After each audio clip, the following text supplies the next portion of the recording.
नमस्कार दोस्तों, बहुत बहुत स्वागत है अभी के इस वीडियो में माननीय सुप्रीम कोर्ट के फैसले के बाद भी ईपीएस 95 पेंशन धारकों की जो पेंशन है तो उसमें बढ़ोतरी नहीं हुई है।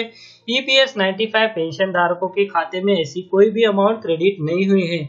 तो इसी के चलते सुप्रीम कोर्ट के फैसले के बाद पेंशन में हुई बढ़ोतरी कब से लागू होगी, इसके लिए कर्मचारी यूनियन यानी राष्ट्रीय संघर्ष समिति जो है वो ईपीएफओ पर दबाव बनाएंगी, ताकि सुप्रीम कोर्ट ने ये जो फैसला ईपीएस 95 पेंशन धारकों के हक में दिया है तो इसका लाभ जो है वो ईपीएस 95 पेंशन धारकों को उनकी पेंशन में बढ़ोतरी के रूप में मिल सके। तो यहाँ पर जो है दोस्तों, इसी के बारे में जो अपडेट निकल कर आ रहा है तो आज हम इस वीडियो में इसकी जानकारी लेने वाले हैं। तो आप इस वीडियो के साथ अंत तक बने रहिए, ताकि ये जो ईपीएस 95 पेंशन धारकों के संदर्भ में लेटेस्ट अपडेट निकल कर आ रहा है तो इसकी जानकारी आपको मिल सके।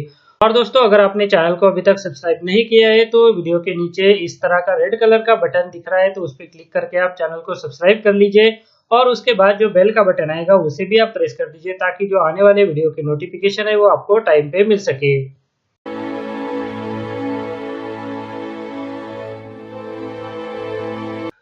तो चलिए दोस्तों, ईपीएस 95 पेंशन धारकों के हक में सुप्रीम कोर्ट द्वारा जो फैसला दिया गया है तो इस फैसले के तहत बढ़ी हुई पेंशन जो है वो कब से लागू होगी। कर्मचारी यूनियन जो है वो ईपीएफओ पर पेंशन बढ़ोतरी के लिए दबाव बनाएंगी। तो जी हाँ दोस्तों, इसी के बारे में जो अपडेट निकल कर आ रहा है तो आज हम इस वीडियो के माध्यम से इसकी जानकारी लेने वाले हैं। सुप्रीम कोर्ट ने ईपीएस 95 के पेंशनर्स के लिए पेंशन में बढ़ोतरी का रास्ता साफ करने का फैसला दिया है, लेकिन इस फैसले के बाद भी पेंशनर्स के खाते में पैसा नहीं आया है। कर्मचारी इससे नाराज है। राष्ट्रीय संघर्ष समिति के अध्यक्ष माननीय अशोक राउत, उन्होंने कहा है कि सुप्रीम कोर्ट के फैसले के बाद भी अब तक ईपीएस 95 पेंशनर्स के खाते में पैसा नहीं आया है। आगे यहाँ पर बताया गया है, उन्होंने भारतीय मजदूर संघ के अखिल भारतीय महामंत्री और सीबीटी के प्रतिनिधि ब्रिजेश उपाध्याय के बयान पर भी रोष जताया है कि ईपीएफओ के पास बढ़ी हुई पेंशन देने के लिए पैसा नहीं है।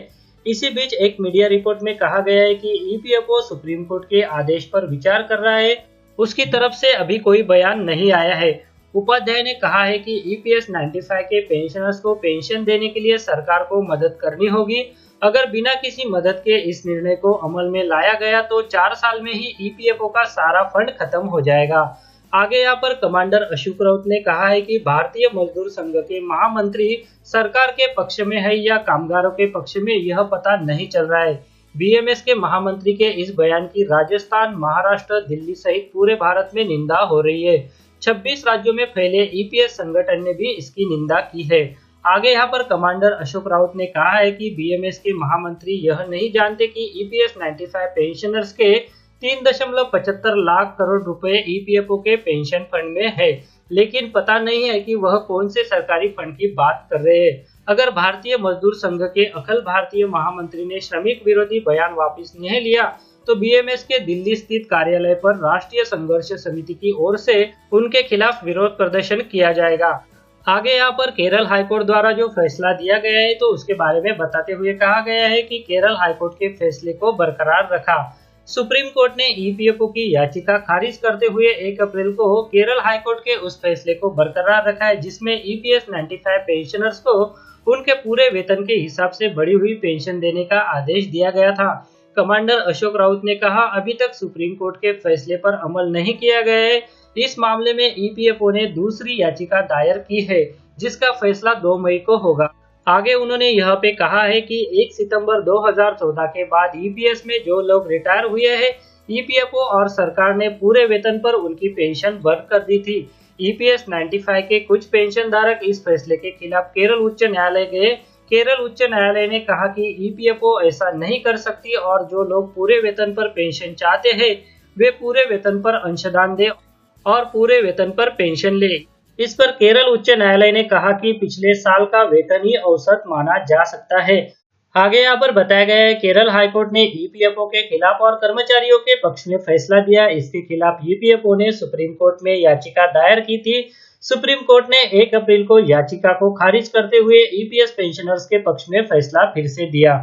आगे यहाँ पर ईपीएस की पेंशन किस तरह से कैलकुलेट की जाती है, इसमें कितना अंशदान दिया जाता है, तो इसके बारे में बताया गया है।